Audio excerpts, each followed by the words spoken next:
Hacía un año que Ana lloraba la muerte de su esposo cuando recibió una llamada pidiéndole que fuera a recoger las pertenencias dejadas en el servicio de resguardo de equipaje. Ella dijo que había un error. Su esposo había muerto un año antes, pero la empleada pronunció su nombre completo y agregó que el espacio había sido pagado hasta el día anterior. Y cuando Ana abrió la puerta del compartimento, sintió que el mundo se le venía encima. Hola a todos, bienvenidos al canal Rincón de las Historias. Les habla Leo. Hoy tenemos una nueva historia. Antes de comenzar, escriban en los comentarios desde dónde están viendo. Les deseamos a todos una buena escucha. Ana estaba parada frente a la ventana de la cocina, mirando cómo el viento barría las hojas secas por el patio. La tetera en la estufa había silbado hacía mucho tiempo, pero ella no se movió. Así era cada mañana. Se levantaba, iba mecánicamente a la cocina, ponía el agua a hervir y se quedaba inmóvil frente a la ventana mientras el mundo afuera despertaba despacio, sin ella. Un año entero había pasado desde el día en que llamaron para decirle que Carlos ya no existía. El departamento apenas había cambiado en ese tiempo, su chamarra todavía colgada en el perchero del pasillo, azul marino, con los codos gastados y una mancha de barniz en la manga izquierda que nunca logró quitar. En el estante del pasillo, las llaves del taller, aunque el taller ya había cambiado las chapas. En el baño, su vaso con el cepillo de dientes. Ana lo agarró varias veces para guardarlo, y cada vez lo volvió a poner en su lugar. No por superstición, sino porque guardarlo significaba reconocer de una vez por todas, él no volvería. Carlos trabajaba como restaurador en un pequeño taller de antigüedades. No de esos famosos donde llevaban obras de museo, sino de los discretos y olvidados, donde reparaban marcos antiguos, pegaban barniz agrietado en imágenes sacras, recuperaban dorados oscurecidos. Amaba ese trabajo. Volvía a casa con las manos oliendo a aguarrás y aceite de linaza, y le contaba a Ana sobre algún candelabro antiguo o una cajita con fondo secreto. Ella escuchaba, aunque no siempre entendiera, pero le gustaba ver cómo le brillaban los ojos cuando hablaba de objetos que habían sobrevivido décadas de historia. Murió de noche en la bodega que el taller rentaba por separado, una vieja bodega de ladrillos en las afueras de una zona industrial. Ahí guardaban las piezas antes de la restauración y después de ella, antes de la entrega a los clientes. Ana recibió la llamada a las 4 de la mañana. Al principio ni entendió que era una voz masculina desconocida. Pensó que era Carlos llamando desde el trabajo. Él a veces se quedaba hasta tarde, pero la voz dijo: «¿Es usted la esposa? Venga, hay un incendio aquí. Encontramos a su esposo adentro». Lo que vino después fue como ver a través de un vidrio empañado. Recordaba el olor a humo que llegaba a 2 cuadras de la bodega. Recordaba los camiones de bomberos con las sirenas y la gente uniformada que no la dejaba acercarse. Recordaba a alguien que le dio agua en una botella de plástico y ella no podía tragar. La garganta se le había cerrado. Le explicaron brevemente. Cableado viejo, cortocircuito, el fuego se extendió rápido. El humo. Carlos aparentemente estaba trabajando en la bodega hasta tarde y no logró salir. Junto con él, algunos objetos valiosos que esperaban ser enviados también fueron destruidos. El velorio fue 4 días después. Ataúd cerrado. Le dijeron a Ana que era mejor así. Ella no cuestionó. Vinieron compañeros del taller, algunos amigos, vecinos. La mamá de Carlos no apareció.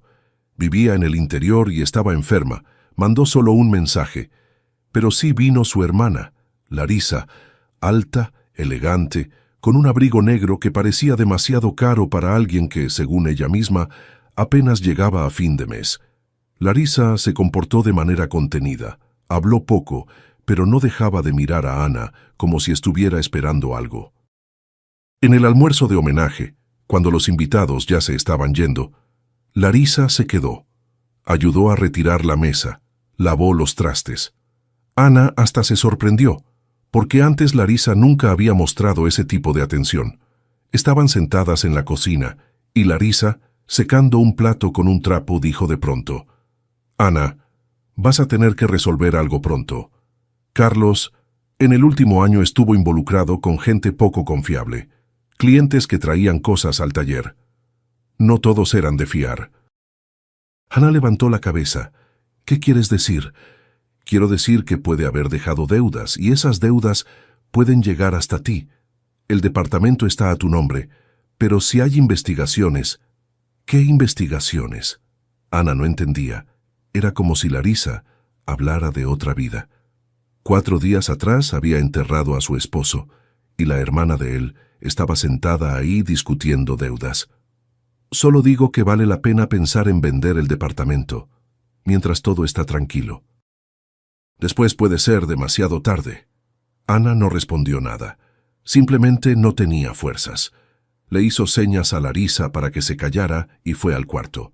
Se acostó de su lado de la cama, se giró hacia la pared y se quedó así hasta la mañana, sin pegar el ojo. Larisa se fue 2 días después, pero el tema del departamento no se fue con ella. Llamaba cada semana. Al principio con cautela, como quien no quiere parecer insistente. ¿Cómo estás, Ana? ¿No has pensado en lo que hablamos? Después, con más presión. Sabes que mantener un departamento de este tamaño sola es pesado. La cuota de mantenimiento, las reparaciones y todavía los asuntos de Carlos.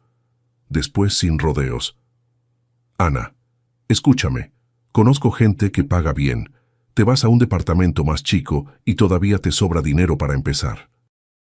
Si te sigues tardando, los acreedores llegan hasta ti y entonces no queda nada. Ana siempre respondía lo mismo. Voy a pensarlo. Pero pensar no podía. La cabeza estaba como si fuera de algodón. Por las mañanas se levantaba, tomaba café, iba a trabajar. Trabajaba como bibliotecaria en una biblioteca del barrio. El sueldo apenas alcanzaba para las cuentas del departamento, pero era lo que tenía. Volvía, preparaba la cena para una sola persona y se iba a dormir. Los sábados iba al panteón. Le compraba 2 flores a la señora cerca de la entrada. Las ponía sobre la lápida de granito gris. Se quedaba en silencio unos 10 minutos y volvía. A veces, en el camino a casa, pasaba al súper a comprar pan y leche y se encontraba agarrando 2 yogures, como antes para 2.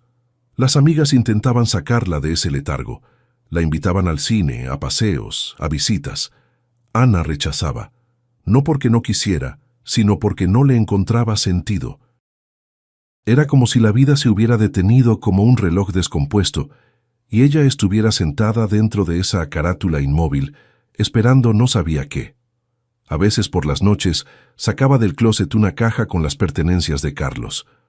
No todas, solo lo que se pudo rescatar del taller después del incendio.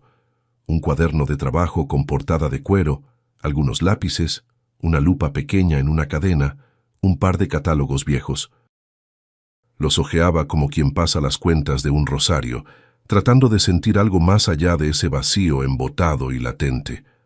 En el cuaderno había anotaciones de él, números de pedidos, medidas de marcos, observaciones como revisar esquina inferior izquierda, agrietada bajo el barniz, o el cliente pidió no tocar la pátina.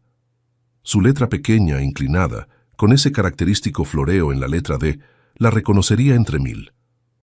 Una noche, hojeando el cuaderno, se topó con una página donde en lugar de anotaciones de trabajo, había un registro breve. Llamar a Paulo N. Preguntar sobre el sello en el reverso. Y abajo, con otra tinta, como si hubiera sido agregado después, no por el teléfono del trabajo. Ana no le prestó atención. Carlos debía tener 1000 asuntos con compañeros. Cerró el cuaderno y guardó la caja.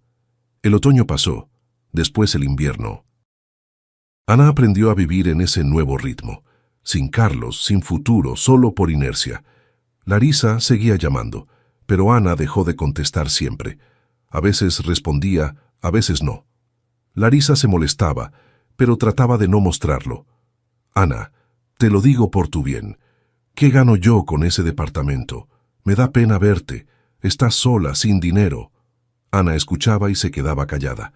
Algo en el tono de Larisa le molestaba, pero no podía definir qué. Era como una uñada en una tela, desagradable pero soportable. La primavera llegó sin que Ana se diera cuenta. El frío cedió, los arbustos en el patio se llenaron de verde y la vecina del primer piso puso geranios en el balcón. Ana abrió la ventana de la cocina y por primera vez en mucho tiempo respiró hondo el aire cálido con olor a tierra mojada y algo florido, y en ese momento sonó el teléfono. Era un número desconocido. Ana casi lo rechazó, pero por alguna razón contestó. «Buenas tardes», dijo una voz femenina práctica y levemente cansada. «Le llamo del servicio de guardaequipaje de la central camionera. ¿Puedo hablar con...?» Pausa, ruido de papeles. «¿La persona de contacto del compartimento número 318? «¿Cómo?» Ana frunció el ceño.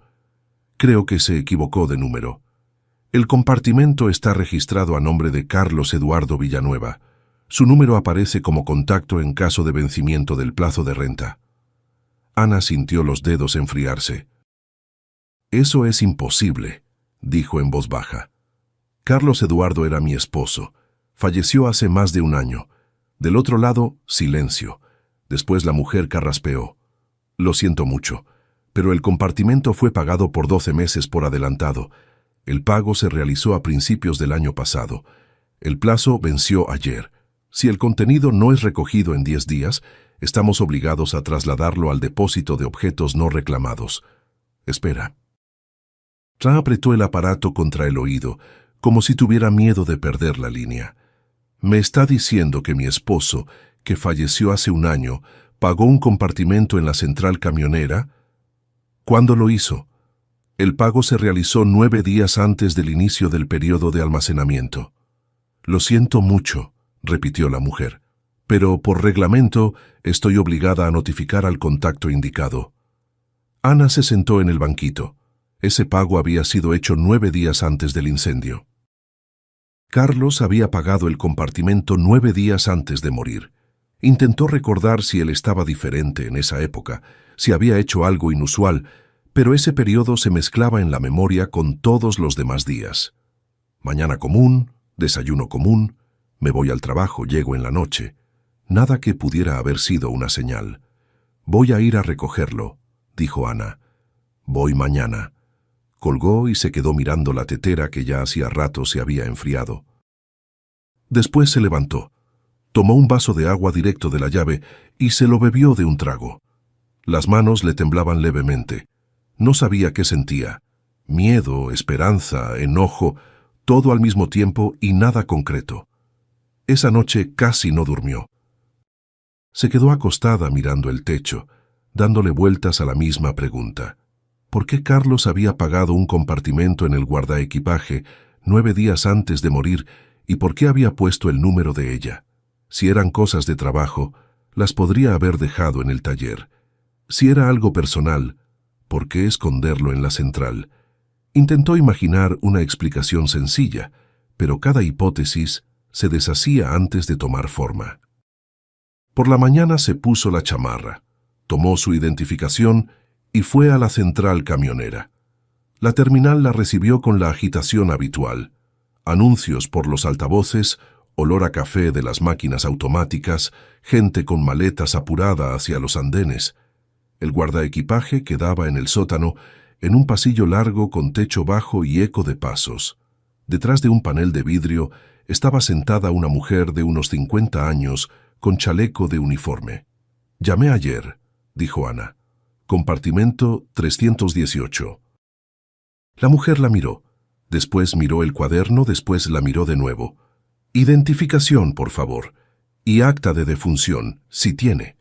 Ana puso los 2 documentos en el mostrador. La mujer revisó los datos, asintió con la cabeza y la llevó por el pasillo. El compartimento estaba al fondo, era grande, de piso, con una puerta pesada de metal y cerradura con clave. «La clave estaba en el contrato», dijo la mujer. «Voy a abrir con la llave de servicio, ya que usted es el contacto indicado. Firme aquí». Ana firmó. La puerta hizo clic y se abrió. Adentro había una caja estrecha de madera, de esas usadas para transportar pinturas o imágenes sacras, envuelta en tela gris gruesa y amarrada con cordel. Ana la sacó. No era pesada, pero tampoco estaba vacía.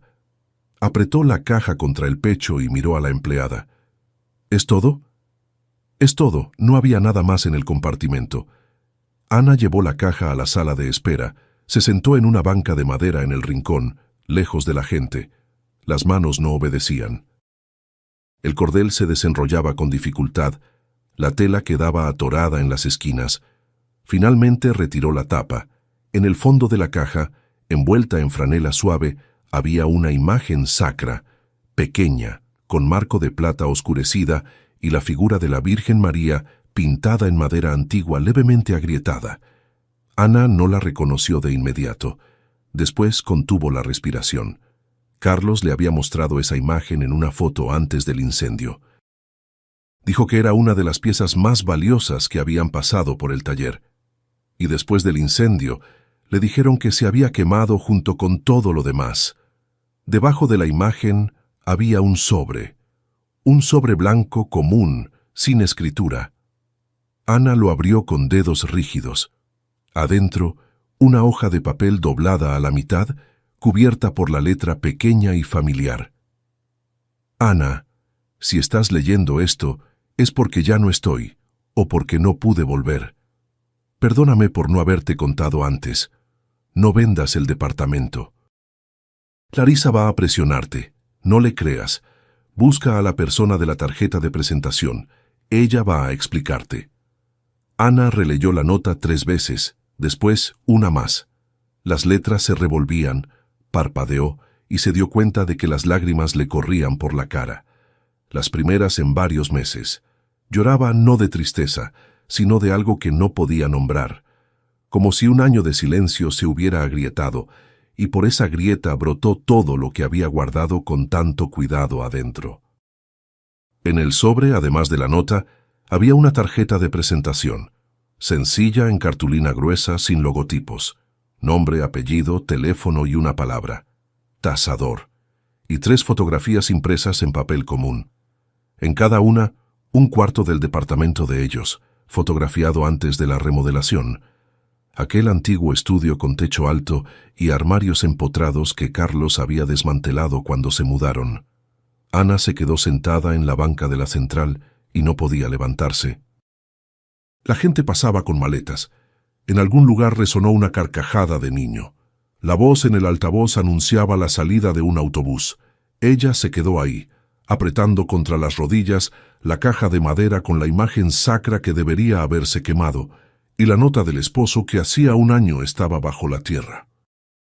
Y por primera vez en todo ese tiempo, sintió no un vacío, sino algo agudo y vivo, la comprensión de que la historia que le habían contado sobre la muerte de Carlos no tenía nada que ver con lo que realmente había ocurrido. Ese día, Ana volvió a casa ya de noche. La caja con la imagen la envolvió de vuelta en la tela, la metió en una bolsa grande y la cargó apretada contra ella, como algo a la vez frágil y peligroso. El departamento estaba en silencio y oscuro. Se había olvidado de dejar prendida la luz de la entrada, y mientras buscaba el interruptor en la oscuridad, se quedó parada en el pasillo escuchando su propia respiración. De repente, le pareció que el departamento había cambiado en esas pocas horas. Las mismas paredes, el mismo tapiz, el mismo olor. Pero ahora todo parecía diferente, como si debajo de las cosas conocidas hubiera un fondo falso que nunca había sospechado. Puso la caja sobre la mesa de la cocina, sacó el sobre y dispuso frente a ella la nota, la tarjeta de presentación y las fotografías. No pensó en ir a la policía. No todavía. Se imaginó a sí misma entrando a una delegación con la caja de madera y diciendo: «Mi esposo murió hace un año, pero aquí hay una nota de él y una imagen sacra que debería haberse quemado». La mirarían como a una mujer que no pudo superar la pérdida y estaba inventando historias de detective para no aceptar la verdad. No, primero necesitaba entender por su propia cuenta qué había encontrado y qué significaba todo aquello. A la mañana siguiente, Ana llamó al número de la tarjeta de presentación. La llamada tardó en ser contestada. Después una voz masculina respondió: «No, joven, levemente ronca». «Bueno, buenas tardes. Me dieron su tarjeta. En realidad, La encontré entre las pertenencias de mi esposo, de mi difunto esposo. Se llamaba Carlos Villanueva. Trabajaba como restaurador. Del otro lado, silencio. Después el hombre dijo: «Hable en voz baja, venga en persona. La dirección está en la tarjeta, no por teléfono. El tasador se llamaba Don Sebastián. Vivía en un edificio antiguo con ventanas altas y puertas pesadas, en un departamento atiborrado de libreros y pilas de carpetas. En el pasillo olía a papel y algo dulzón, como tabaco de pipa». Abrió la puerta, miró a Ana por encima de sus lentes de armazón delgada, asintió con la cabeza y la condujo hasta el cuarto que llamaba estudio, pero que más parecía un archivo. Estantes hasta el techo, pilas de catálogos, sobre la mesa una lupa, guantes y una lámpara con pantalla verde. Ana desenvolvió la tela y puso la imagen sacra sobre la mesa. Don Sebastián se puso los guantes, encendió la lámpara y se inclinó. Se quedó en silencio unos 2 minutos, girando la pieza, examinando el marco, el reverso, las esquinas. Después se quitó los lentes, los limpió con la orilla de la camisa y volvió a ponérselos. «¿De dónde vino?», preguntó, y la voz ya era otra, tensa. «Del guardaequipaje de la central camionera. Mi esposo la dejó ahí 9 días antes de morir. Después del incendio me dijeron que se había quemado junto con todo lo demás». Don Sebastián se sentó en el sillón y por un largo rato miró la imagen sin tocarla. «Consta como destruida», dijo él al fin. «Según los documentos, ardió en el incendio de la bodega, pero esta pieza no es solo una antigüedad. Forma parte de una colección que desapareció hace muchos años, la colección de don Mario Sousa Iturriaga». Ana sintió que la sangre le abandonaba el rostro. «Iturriaga vivió en nuestro departamento. Mi abuela me contaba». «Sí», don Sebastián asintió. Iturriaga era un especialista en historia del arte de la vieja guardia. Pasó toda su vida reuniendo objetos de arte sacro, imágenes, marcos de plata, candelabros. No para vender, sino por vocación. Después de su muerte, parte de la colección desapareció. No había herederos directos. El departamento pasó a su abuela por testamento, y las piezas desaparecieron. Los documentos de origen nunca fueron encontrados. Sin esos documentos, cualquier imagen sacra del acervo de él se convierte en una tabla vieja sin nombre. Con ellos, es una historia completamente diferente, y un valor completamente diferente. ¿Cómo sabe usted sobre Iturriaga? Llevo 30 años tasando antigüedades. Conocí a Iturriaga personalmente. De niño iba a su casa con mi padre, que era amigo suyo. Cuando la colección desapareció, intenté rastrear al menos parte de las piezas, sin éxito. Hasta que 1 año y medio atrás, su esposo vino a verme. Ana se irguió en la silla. «Carlos vino aquí 2 veces. La primera, trajo fotografías. Las había encontrado en el departamento de ustedes, en el antiguo estudio, detrás del fondo de uno de los armarios empotrados, un escondite. Ahí estaban papeles, inventarios, cartas, fotografías de objetos, todo lo que formaba la documentación de procedencia de la colección Iturriaga. Carlos era restaurador. Entendió lo que había encontrado. Vino a verme, me mostró las fotografías, preguntó si era auténtico. Yo lo confirmé. La segunda vez vino 1 mes después. Diferente, nervioso, agitado. Dijo que se había metido en algo serio y no sabía cómo salir. Le pregunté qué había pasado. No respondió. Solo me pidió mi tarjeta de presentación por si acaso. Dijo: «Si algo me pasa, que Ana me encuentre».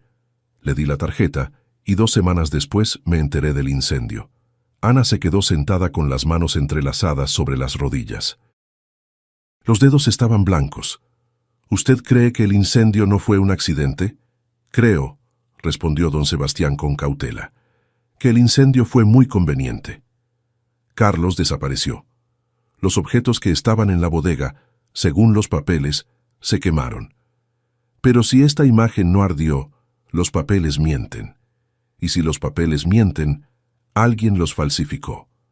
Y ese alguien sabía exactamente lo que estaba haciendo.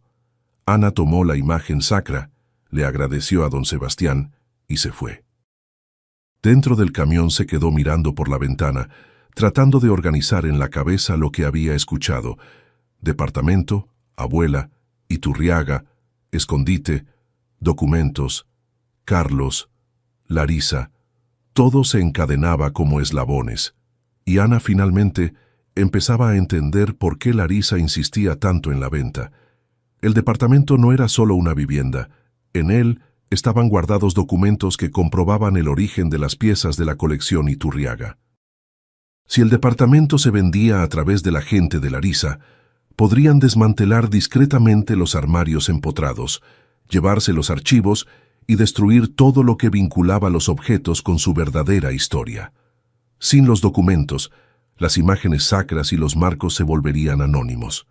Podrían venderse como piezas sin procedencia y nadie haría preguntas. Pero Ana no había vendido, simplemente porque no tenía fuerzas. Y ahora entendía que precisamente esa su incapacidad de actuar, ese entumecimiento causado por el dolor, había salvado lo que Carlos había escondido. 2 días después, encontró a Paulo Negrón. La anotación en el cuaderno de Carlos, llamar a Paulo N., preguntar sobre el sello en el reverso, no por el teléfono del trabajo. Finalmente tenía sentido.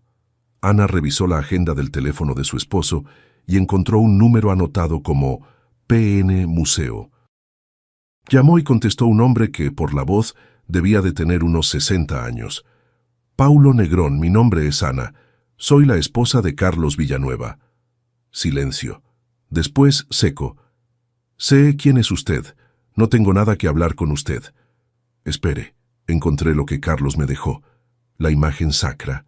Nuevo silencio, pero diferente. No un rechazo, sino vacilación. ¿Dónde está usted ahora?, preguntó Paulo después de una larga pausa. Se encontraron en un parque, en una banca a orillas de un lago. Paulo Negrón era delgado, de cabello blanco, con un saco raído y un maletín de cuero que sostenía sobre las rodillas con ambas manos, como si temiera que se escapara. Antiguo empleado de museo, conservador de acervo, después consultor, ahora jubilado. Conocía a Carlos desde hacía unos 10 años, desde cuando había empezado a trabajar en el taller y venía al museo a pedir orientaciones sobre restauración. Era un buen restaurador, dijo Paulo mirando el agua. Tenía manos de oro, pero era de carácter débil. No sabía decir no. Ana le mostró la foto de la imagen sacra en el celular. Paulo miró, se frotó el mentón y desvió la mirada. Carlos me llamó 3 días antes del incendio, dijo en voz baja. La voz estaba mal, como la de alguien que llevaba varios días sin dormir. Dijo, si algo me pasa, no busques al asesino. Busca quien se beneficia de que la imagen sea considerada destruida. Pensé que estaba exagerando. Siempre fue un poco ansioso, se asustaba con su propia sombra. Y después vino el incendio y yo... Paulo se calló, apretó la correa del maletín. Tuve miedo. Decidí que no quería meterme en eso. Ataúd cerrado, viuda. Investigación que cerró todo rápido. ¿Para qué servir de testigo? Soy un hombre viejo, tengo presión alta y nietos. Simplemente me asusté. Cuénteme todo lo que sabe, pidió Ana. Paulo habló por mucho tiempo, a veces perdiéndose, volviendo a lo que ya había dicho, precisando fechas y nombres. El cuadro se iba formando despacio, pero con cada palabra quedaba más claro. Larisa no simplemente estaba presionando a Ana para vender el departamento. Era parte de un esquema que existía mucho antes del incendio. Por el taller donde trabajaba Carlos pasaban no solo los encargos comunes, reparar un marco, limpiar un revestimiento de plata. De vez en cuando aparecían clientes especiales, personas que traían objetos antiguos sin documentación y pedían que fueran registrados como piezas sin valor histórico. Herencia de familia, chucherías, cosa de tianguis. El restaurador hacía la descripción, ponía el sello del taller y el objeto recibía una historia limpia.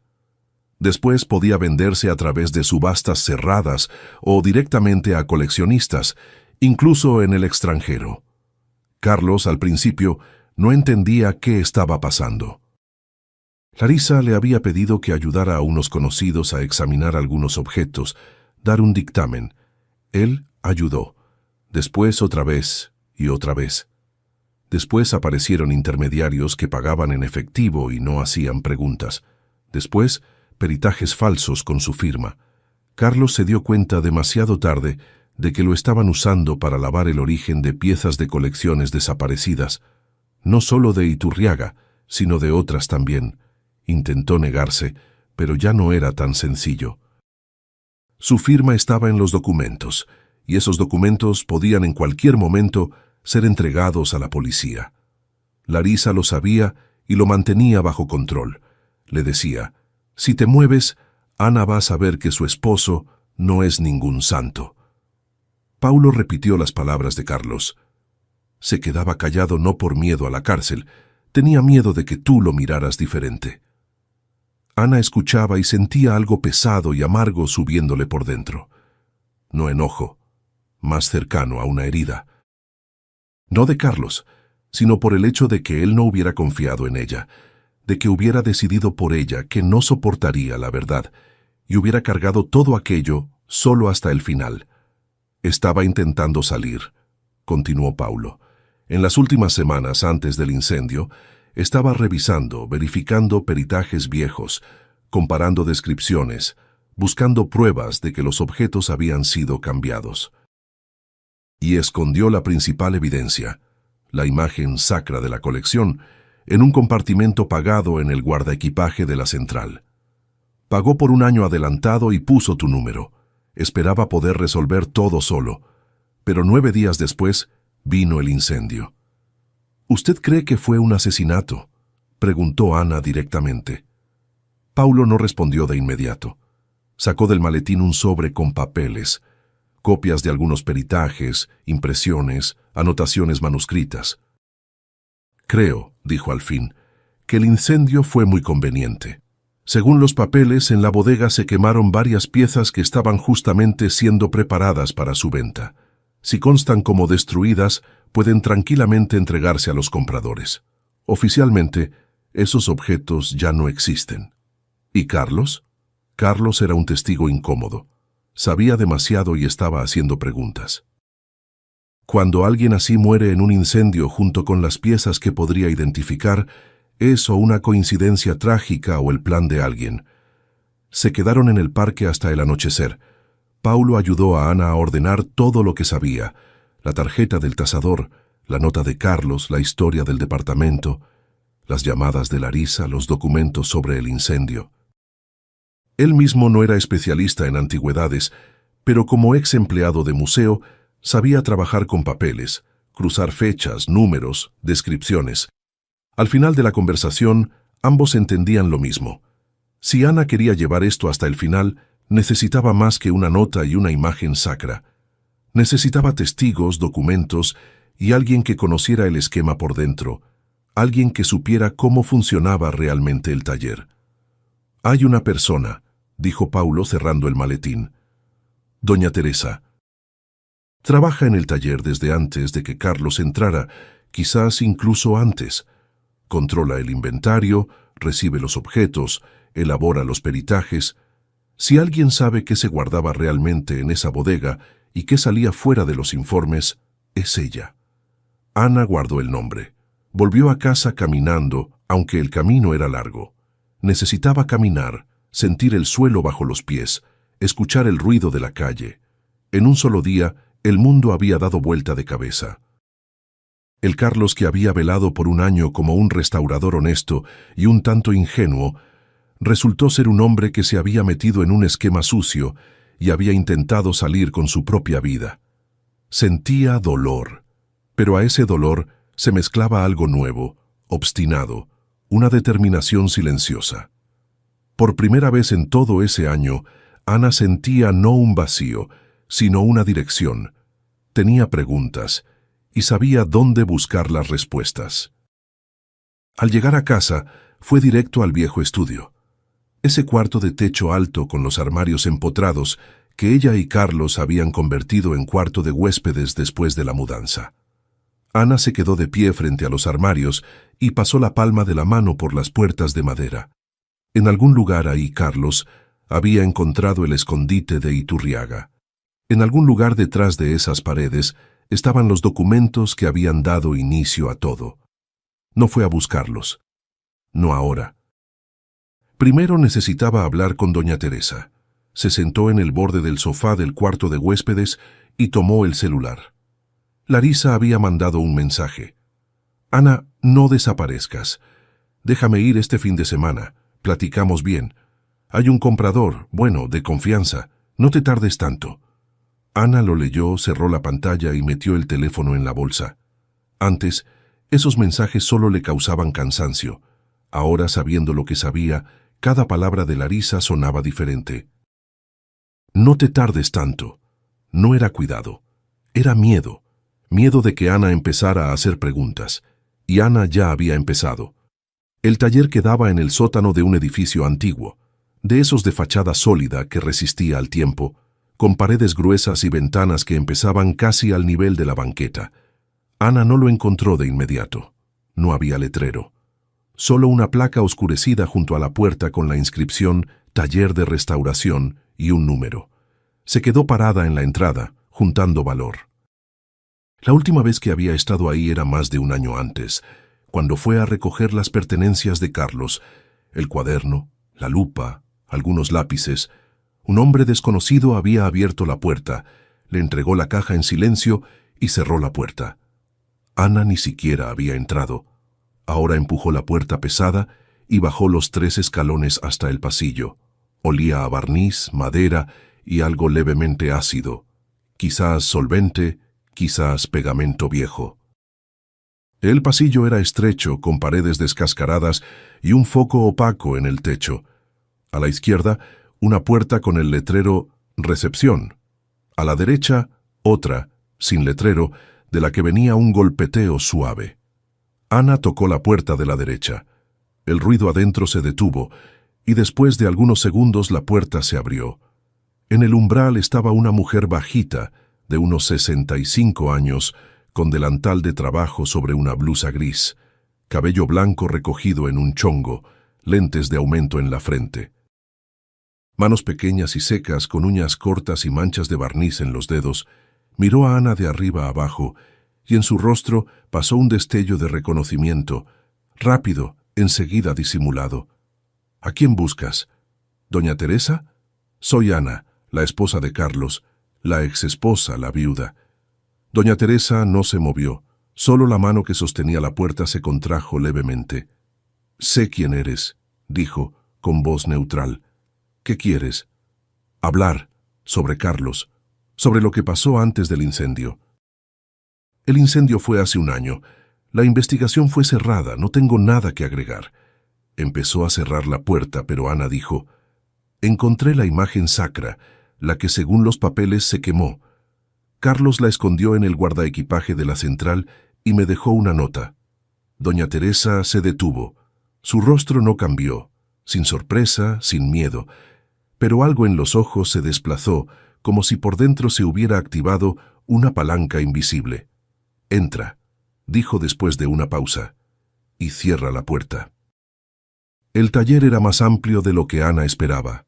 Una mesa larga a lo largo de la pared, cubierta de herramientas, pinceles, cúteres, frascos de pigmento, retazos de tela. En un soporte, un marco sin tela. Junto a él, otro más pequeño, con restos de dorado. En la pared, fotos de piezas restauradas, antes y después. Ana detuvo involuntariamente la mirada.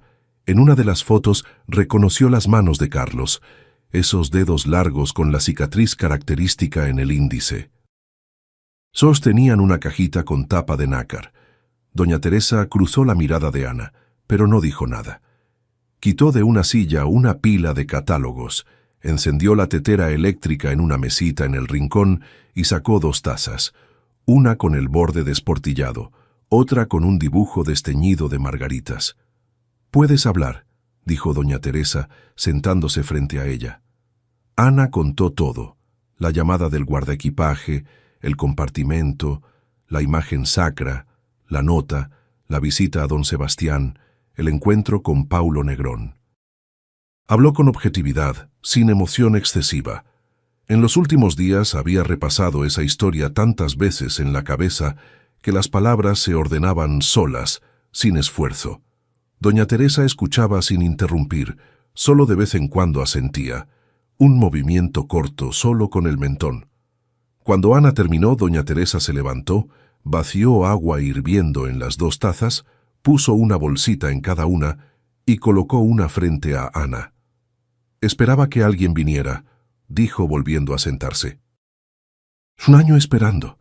Pensé que sería de la policía o de alguna instancia relacionada con los museos, pero quien vino fue la viuda. ¿Sabías? No sabía. Sospechaba. Son cosas diferentes. Doña Teresa tomó un sorbo de té y empezó a hablar. Despacio, eligiendo las palabras como quien escoge un instrumento para un trabajo delicado. Llevaba 14 años trabajando en el taller.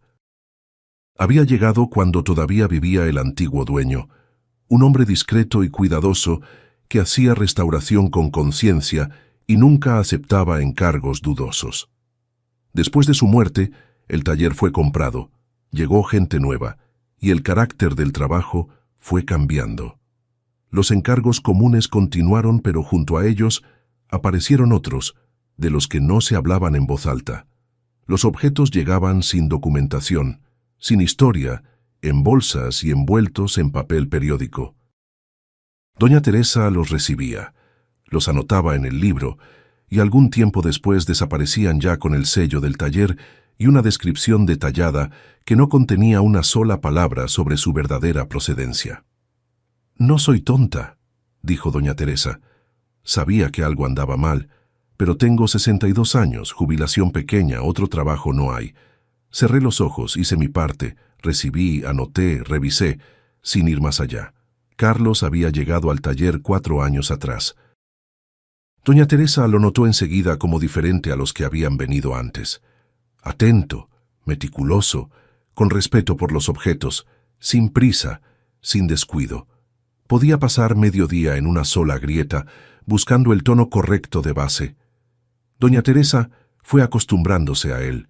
Trabajaban uno junto al otro y platicaban de cosas simples: el clima, los precios en el mercado, cómo hacer bien la cola de carpintero. Él a veces mencionaba a Ana, pero de pasada, sin detalles: «Mi esposa me pidió que comprara pan. Mi esposa trasplantó las flores del balcón ayer».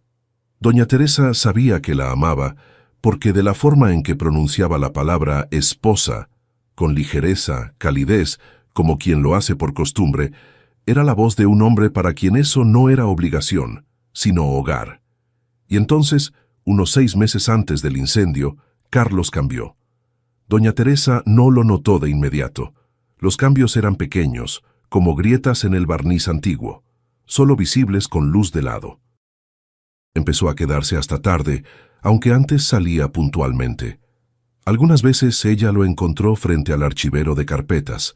Hojeaba peritajes viejos, comparaba descripciones, fotografiaba algo con el celular. Cuando ella le preguntaba «¿Qué estás buscando?», él respondía «solo verificando algo». Empezó a hacer muchas llamadas, saliendo al pasillo, cerrando la puerta. Por las paredes delgadas, doña Teresa solo escuchaba fragmentos. «No voy a hacer eso. No entiendes. Esto ya no es solo papeleo». Una vez, unas 3 semanas antes del incendio, doña Teresa se había quedado en el taller más tarde, terminando un trabajo urgente. Carlos creía que ella ya se había ido.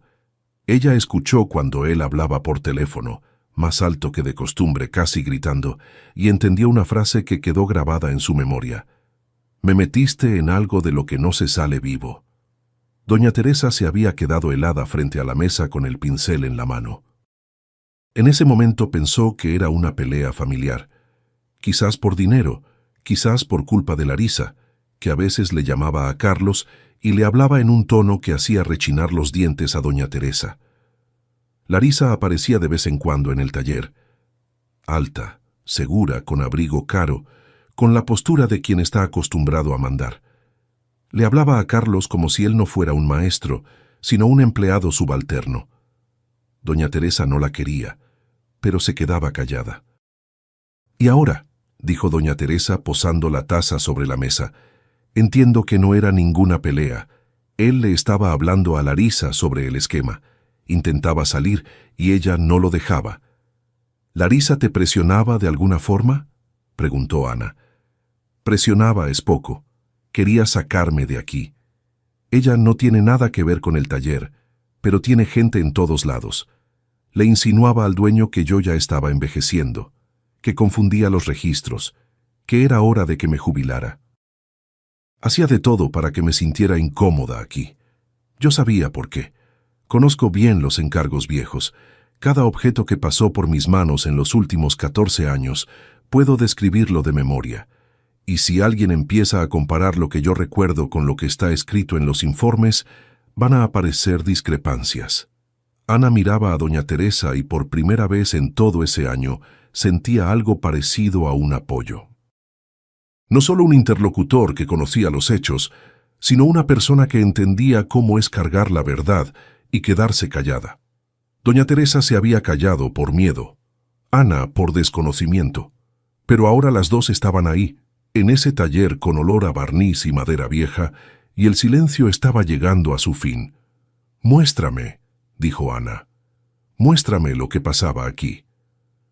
Doña Teresa sacó del cajón de abajo de la mesa un cuaderno grueso con portada plastificada.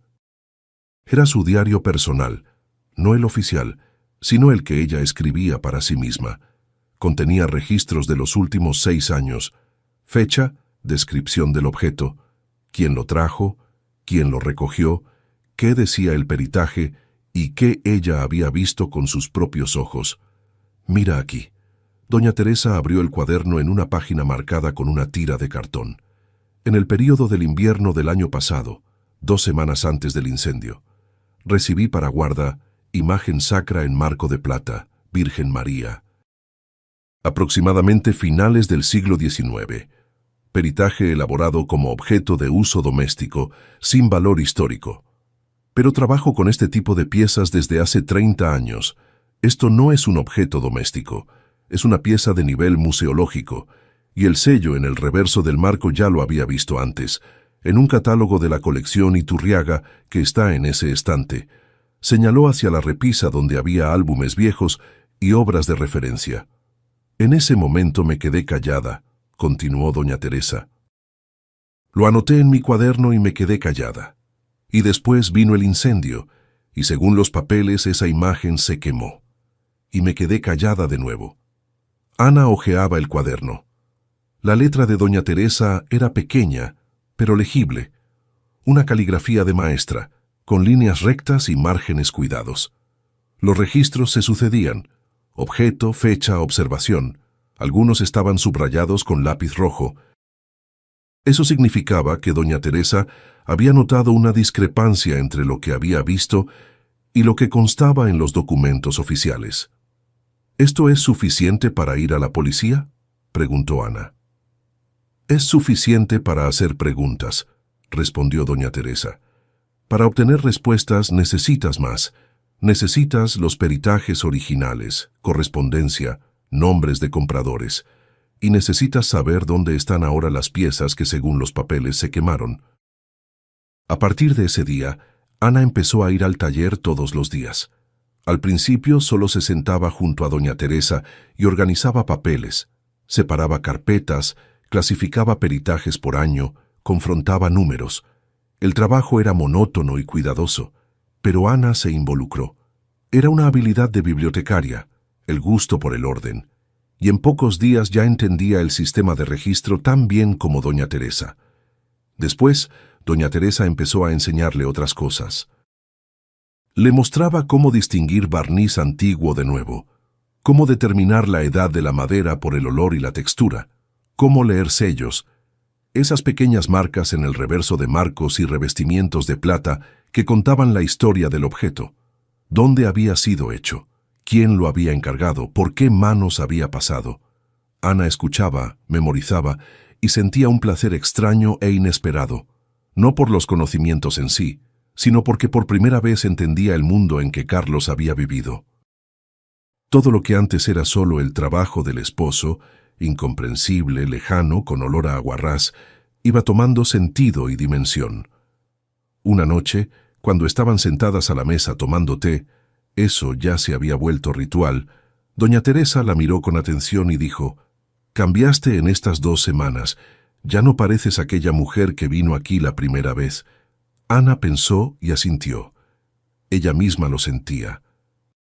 Algo por dentro se había desplazado, no bruscamente, no con estruendo, sino poco a poco, como una puerta pesada abriéndose después de mucho tiempo cerrada. Por 1 año había sido la viuda y era todo lo que sabía de sí misma. Ahora había dejado de ser la sombra del esposo muerto y estaba convirtiéndose en otra persona. ¿Quién exactamente? Todavía no sabía, pero la dirección había aparecido. Al final de la 3ª semana tenían material suficiente. El diario de doña Teresa, las anotaciones de Ana, las fotos del departamento, el dictamen de don Sebastián, el testimonio de Paulo Negrón. Ana lo dispuso todo sobre la mesa del taller y lo miró como si fuera un mapa de territorio desconocido. «Necesitamos un investigador», dijo doña Teresa, «no un policía de barrio, uno de verdad, de los que trabajan con delitos económicos». Paulo Negrón ayudó con el contacto. Todavía tenía conocidos en la delegación, y por medio de uno de ellos lograron llegar a un investigador que trabajaba con casos de tráfico ilegal de bienes culturales. Ana llamó, se presentó y resumió el caso. Del otro lado, se quedaron en silencio. Después le pidieron que fuera con los documentos.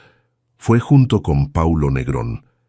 El investigador, un hombre de mediana edad, con rostro cansado y una carpeta de entrada con el grosor de una mano, los escuchó por 1 hora y media. Hojeó las copias, tomó notas, a veces hacía preguntas de confirmación. Cuando terminaron cerró la carpeta y dijo: «No puedo prometerles que el proceso se abra mañana, pero el material es serio, especialmente si se confirma que objetos registrados como destruidos en el incendio están siendo puestos a la venta». «Lo están», dijo Ana. «En 2 semanas hay una muestra cerrada previa a una subasta». Doña Teresa se había enterado por un antiguo cliente del taller. El investigador levantó la cabeza. «¿Cómo lo sabe?» «Doña Teresa trabaja en el taller desde hace 14 años. Todavía la consultan. Uno de los clientes antiguos mencionó que se está preparando una muestra cerrada de piezas particulares sin historial, y que entre ellas habrá objetos que él ya había visto en el taller». El investigador anotó la fecha y el lugar. Después miró a Ana y preguntó: «¿Entiende usted que, si tiene razón, esto no es una pelea familiar ni un fraude menor? Es un esquema organizado con gente muy seria». «Entiendo», respondió Ana. Salió de la delegación y se detuvo en la escalinata. Era una noche cálida. Olía a jazmín del jardín del otro lado de la calle. Paulo Negrón estaba a su lado, fumando en silencio.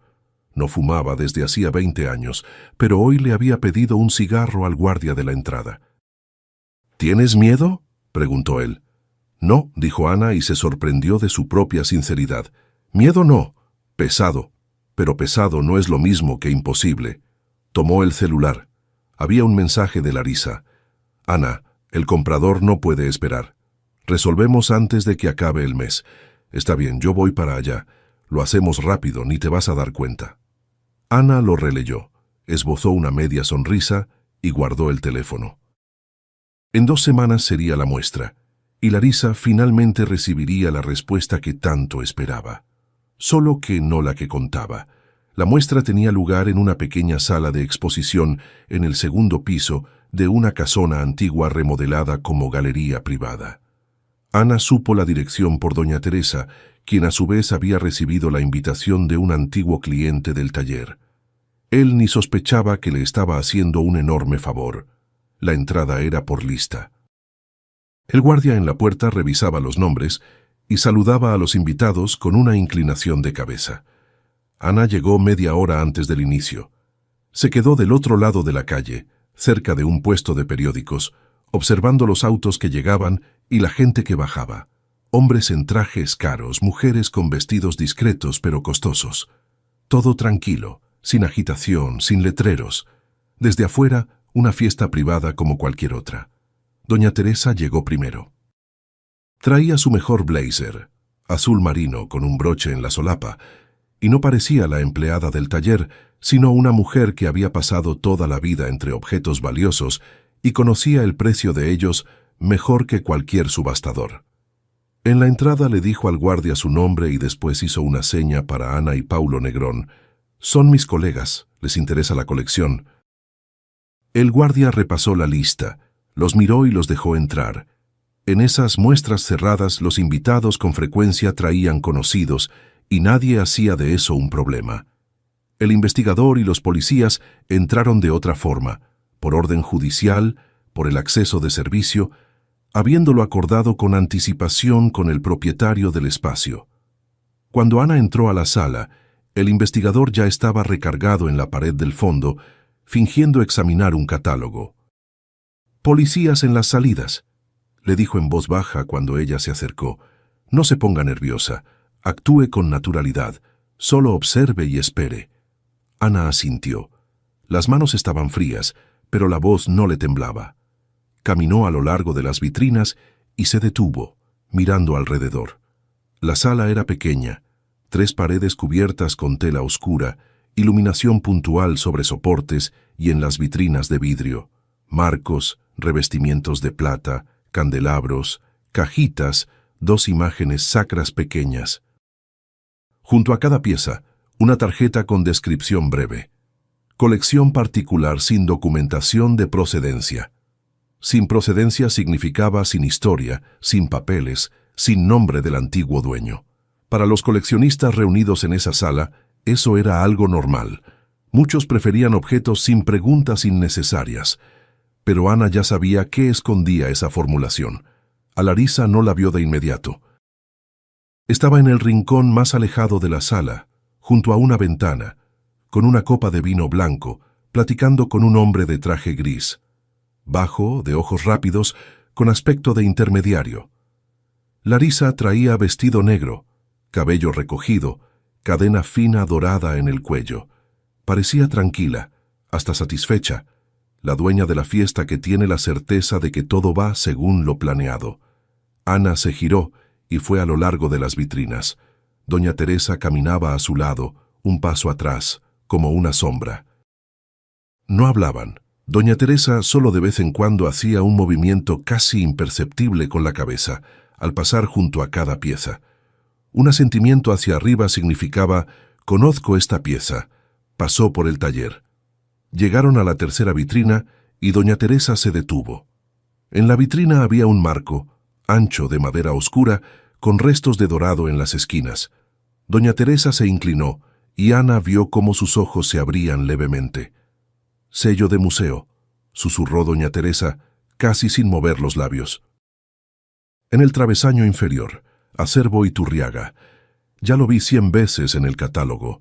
Paulo Negrón se acercó por el otro lado. Sacó del maletín una fotografía, una imagen en blanco y negro, en la que aparecía el mismo marco, pero con tela adentro, en un interior de departamento antiguo. En el reverso de la foto escrito en tinta: «Del acervo de don M.S. Iturriaga». «Coincide», dijo Paulo en voz baja. «Dimensiones, perfil, la grieta en la esquina superior izquierda. Es el mismo». Fue en ese momento cuando Larisa los notó. Cruzaba la sala con la copa en la mano y la sonrisa se le escurrió del rostro como tinta de madera vieja. Primero vio a Ana y se detuvo. Después vio a doña Teresa y palideció. Después vio a Paulo Negrón con la foto en la mano, y la copa entre sus dedos tembló. «Ana». La voz de Larisa era firme, pero ya había una fisura en ella. «¿Qué estás haciendo aquí?» «Vine a ver», dijo Ana, «los objetos que ardieron junto con mi esposo». Larisa dejó la copa en la vitrina más cercana. Las manos ya no obedecían. «No sabes de qué estás hablando. Eres una mujer enferma que no superó la pérdida de su esposo». «El sello del acervo Iturriaga», interrumpió doña Teresa con calma, señalando el marco en la vitrina. «Recibí esta pieza en el taller. En el peritaje consta como marco de uso doméstico, sin valor histórico». pero trabajo con este tipo de piezas desde hace 30 años y sé distinguir un sello de museo de una imitación de tianguis. Paulo Negrón colocó la fotografía junto al marco en la vitrina. Imagen y objeto, uno al lado del otro. Lo mismo perfil, mismas dimensiones, misma astilla en la esquina izquierda. En la sala se hizo silencio. Algunos compradores se giraron. Uno de ellos retrocedió hacia la salida. El hombre de traje gris con quien Larisa había estado platicando se recargó en la pared. Ana abrió la bolsa y sacó la imagen sacra, la del guardaequipaje de la central camionera. La colocó sobre la vitrina, junto a la foto. Esta imagen sacra, según sus documentos, ardió en la bodega junto con Carlos, pero no ardió. Carlos la escondió 9 días antes del incendio, porque sabía que iban a silenciarlo. Larisa miró la imagen, y Ana vio cómo en pocos segundos su rostro pasó por 3 expresiones: incredulidad, miedo y rabia. La rabia ganó. Esto es absurdo. Larisa se giró hacia la sala. Todos están oyendo. Esta mujer es psicológicamente inestable. Pasó un año sola en un departamento, hurgando en las cosas de su esposo muerto, e inventó una teoría conspirativa. Le tengo lástima, pero eso no es motivo para... Larisa. La voz del investigador sonó a sus espaldas. Tranquila, profesional. Soy investigador de la unidad especializada en combate al tráfico ilegal de bienes culturales. Tengo una orden para la inspección de las piezas presentadas en esta muestra, así como documentos que comprueban la cancelación del registro de una serie de objetos tras el incendio en la bodega. Mostró la credencial. Larisa lo miró a él, después a Ana, después a la salida. Junto a la puerta había 2 policías de civil.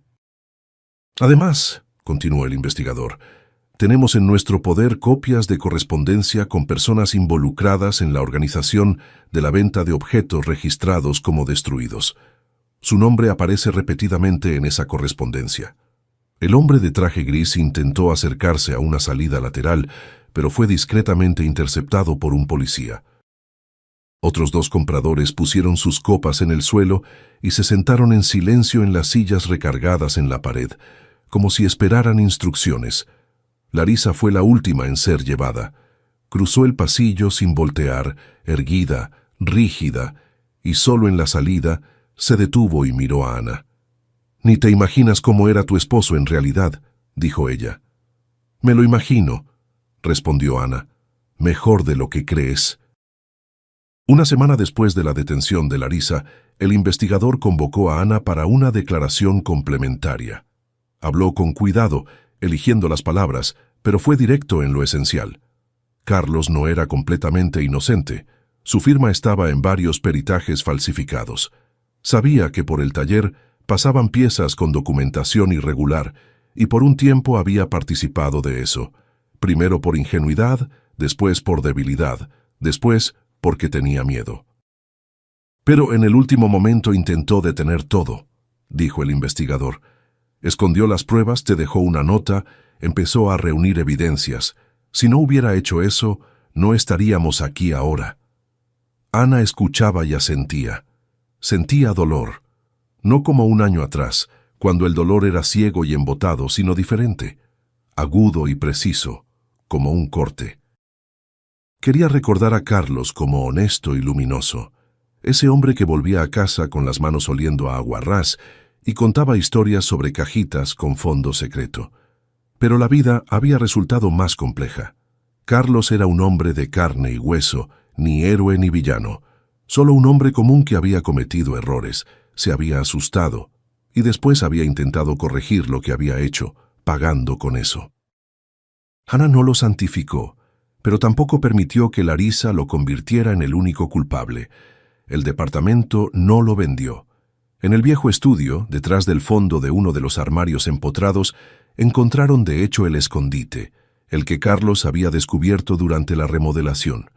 Adentro estaban inventarios, cartas, fotografías de objetos de la colección Iturriaga. Los documentos que comprobaban la procedencia, la historia de las piezas, su camino del artesano al propietario, de una casa al museo, de unas manos a otras. Sin esos papeles, las imágenes sacras y los marcos eran solo madera vieja. Con ellos, parte de una historia mayor que merecía ser contada. Los documentos fueron entregados al Instituto Nacional de Antropología e Historia. Parte de los objetos de la colección Iturriaga fue devuelta a herederos legítimos, parientes lejanos que por décadas no sabían a dónde habían ido las riquezas de la familia. Algunas piezas fueron a un museo, donde les destinaron una vitrina especial con la placa «Del acervo de don M. S. Iturriaga, devuelto». Doña Teresa invitó a Ana a quedarse en el taller. No como visita, no como ayudante provisional, definitivamente. Ana lo pensó 2 días y aceptó. Renunció a la biblioteca, llegó al taller por la mañana y colgó su delantal en el gancho junto al de doña Teresa. Al principio organizaba papeles, después aprendió a limpiar marcos, después a trabajar con barniz y base. Las manos se fueron acostumbrando poco a poco, pero doña Teresa era una maestra paciente y Ana una alumna dedicada. Unos meses después, juntas abrieron en el taller una sala de restauración separada, pequeña, con una ventana y 2 mesas de trabajo, pero suya. El luto Ana lo cerró al final del verano, no porque hubiera olvidado a Carlos, lo recordaba todos los días, sus manos, su letra, el hábito de silbar mientras trabajaba, pero ya no quería vivir en la versión ajena del pasado, en esa historia que le habían contado después del incendio y que había resultado ser una mentira. Había encontrado su propia verdad, y esa verdad era compleja, amarga, incómoda, pero era verdadera. El guardaequipaje de la central camionera, que al principio había parecido una cruel ironía del destino, había resultado ser una puerta. Detrás de ella no había vacío, sino un mundo entero, con documentos, personas, objetos que habían atravesado décadas y esperaban que alguien les devolviera sus nombres. Ana había perdido la ilusión sobre su esposo, pero se había encontrado a sí misma, la mujer que logró no quebrarse, no firmar la mentira ajena y no dejar que gente codiciosa enterrara la verdad junto con el hombre al que alguna vez habían mandado al fuego. Por las noches, al cerrar el taller, a veces se quedaba un rato frente a la mesa de trabajo de Carlos. Doña Teresa había mantenido su lugar, no como memorial, simplemente porque parecía correcto. Sobre la mesa, la vieja lupa en su cadena y un frasco con pinceles que él mismo había preparado con cuidado. Ana pasaba los dedos por la madera lisa de la mesa, apagaba la luz y se iba a casa sin mirar atrás. No porque fuera indiferente, sino porque finalmente había aprendido a seguir adelante. Gracias por haber escuchado la historia. Aquí fue el canal Rincón de las Historias. Les pido disculpas por cualquier error. Escriban y